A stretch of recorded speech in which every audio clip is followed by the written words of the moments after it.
Greetings, booktubers. Welcome back to Grammaticus Books. Welcome to an edition of Grammaticus Books where we're going to go over the three laws, I can't count, the three laws for writing Conan pastiche novels. Now, maybe a better way to term this would be the three thou shalt nots of writing Conan pastiche novels.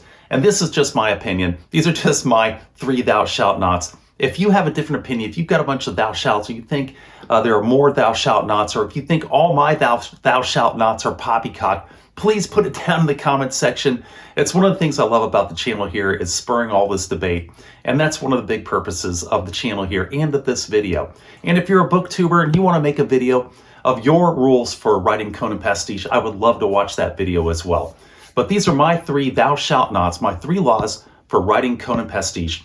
And this video came about because I recently did a video on John Milius's 1982 movie, Conan the Barbarian. And I talked about how Milius, in his script for the movie, within the first 5 minutes, broke all three of these laws. And it absolutely killed his movie as a Conan the Barbarian movie. As a sword and sorcery movie, it's fantastic. It's a great movie. I love that movie to death. But he killed it as a Conan the Barbarian movie in the first 5 minutes by breaking all three of these laws. So without any further ado, let's get into it. What are the three laws, Grammaticus's three laws of writing Conan pastiche novels? So law number 3, thou shalt not set thine story within the confines of Samaria. This is absolutely a fatal flaw. It's absolutely will kill your story. And the reason is because Samaria is a land, it's a land of giant hills and mountains that are shrouded in mist and mystery and myth. It's a semi-mythical place that half the people in the kingdoms of Hyboria don't even believe it exists or haven't even heard of it. It is this mysterious place, and as soon as you start setting your story inside of its borders, you break that, you pop it, you deflate that shine, that mystery, that sense of wonderment and awe. And it is also a country that doesn't permit intruders. It doesn't let people come into it, which is one of the reasons it is a place of myth and mystery. Just ask any gunderman that was serving in the fort in Venarium. Oh, wait a minute, you can't, they're all dead. So this is why you don't set your story within Samaria.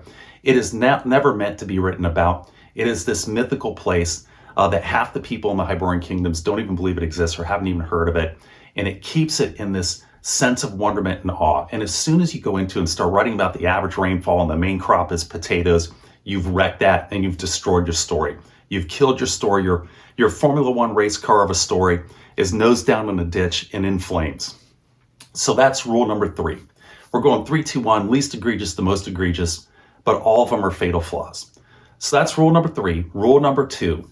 Rule number 2 is thou shalt not write about Sumerians other than Conan the Cimmerian in thine story. And so if you write about other Sumerians, you've absolutely killed your story because Conan is unique. He's a unique person. He's a unique individual. He's a unicorn within the world of Robert E. Howard and all these Conan stories. And that's on purpose because these are adventure novels that people want to insert themselves into these novels. And they like to think of themselves and of a person, a hero, as being a special and unique person. And as soon as you start inserting other Sumerians into these stories, he's no longer unique. You've diminished him in his stature. You've diminished Conan. You've made him pedantic in nature. Just one of thousands of Sumerians that you could run into in these stories at any time. And it deconstructs and it destroys who Conan is. And it's absolutely death on a Conan story to do this, to include other Sumerians.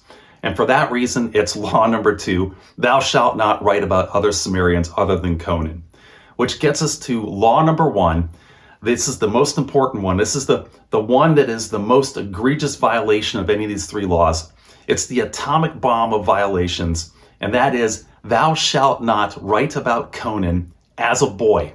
This will absolutely kill your story because Conan the Barbarian was never meant to be written about as anything other than a man, or at least a youthful man at the youngest, 17, 18 years of age at the youngest. And this is on purpose. Because Conan the Barbarian, as envisioned by Robert E. Howard, is more than just a human being. He is the embodiment of the spirit of the barbarian, of the spirit of the northern barbarian, the untainted spirit and vitality of the northern barbarian that is superior to that of his civilized counterparts who have grown up in these civilizations that are decadent, and this decadence has weakened them and made them soft individuals. And it is why he is superior to them. And he encapsulates this as something that transcends the human being. And he's sort of this force of nature, this vital force of nature, who represents this this representation of the barbarian, his vitality, purity, and superiority to the civilized person. And this theme comes up over and over and over throughout the Conan novels. And as soon as you start writing about Conan as a boy, again, you have just reduced him in stature greatly. You've broken that balloon. You've popped it. You've reduced Conan the Barbarian to a snot-nosed brat who has to be told to wipe his nose and where to go to the bathroom, all these other things. And you've deconstructed him as this mythical figure, this giant bestriding the jeweled kings of Hyboria underneath his sandaled feet, and reduced him to the state of a little boy. And it is death on a Conan story. It will absolutely kill it. It will blow it up in a mushroom cloud and crash and burn your story. And for that reason, you shouldn't do it. And for that reason, it's a violation of rule number 1. Thou shalt not write about Conan as a boy. It will absolutely destroy your story. So Robert E. Howard, he wrote 17 of these stories when he was alive. He had 17 of them published. There were an additional 8 that were in manuscript form from just a bare structure up to almost finished that were published after his death at some point. L. Sprague de Camp and Lynn Carter, up in their series here with the Ace Lancers, they added their own pastiche into it and wrote these stories as well. And in all of these stories, what are we talking, 40, 50 stories between these 3 authors?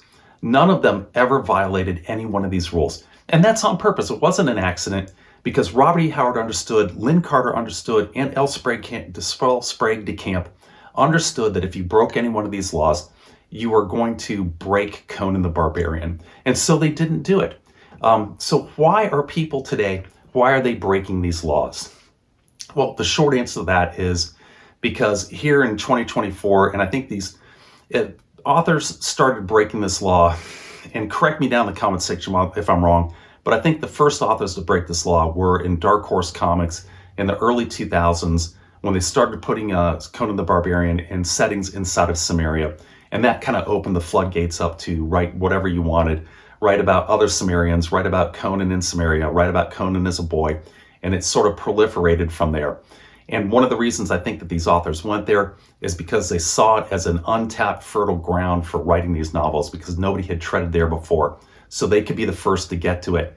Because so many of the other storylines of Conan battling supernatural forces, plots against the kingdoms, fighting in armies and so forth have been done to death.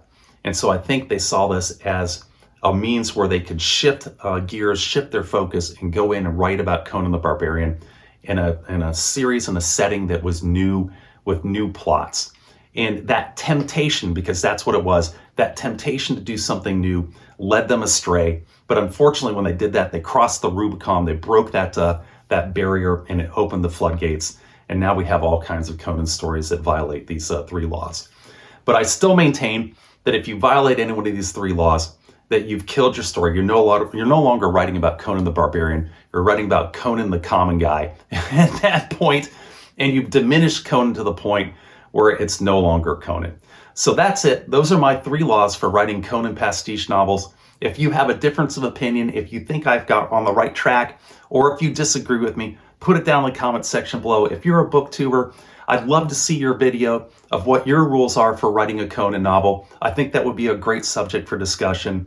And with that, I'm going to wrap this one up. And I'm going to say, take care, be safe, and I will catch you guys later. I want to throw one more thing in there. If you're still here on the video, one more thing. Robert E. Howard, when he was writing about Conan the Barbarian as this embodiment of the barbarian spirit, which was superior to that of his civilized person, and I may have to splice this into the middle because I think people have tuned out, but he didn't come up with this idea originally. He was a student of history, and I am convinced beyond a shadow of a doubt that he got this idea from Tacitus, the Roman historian. Tacitus, who wrote the Agricola and the Germania. And in the Germania, Tacitus writes about the German barbarians, and he puts the German barbarians up onto a pedestal.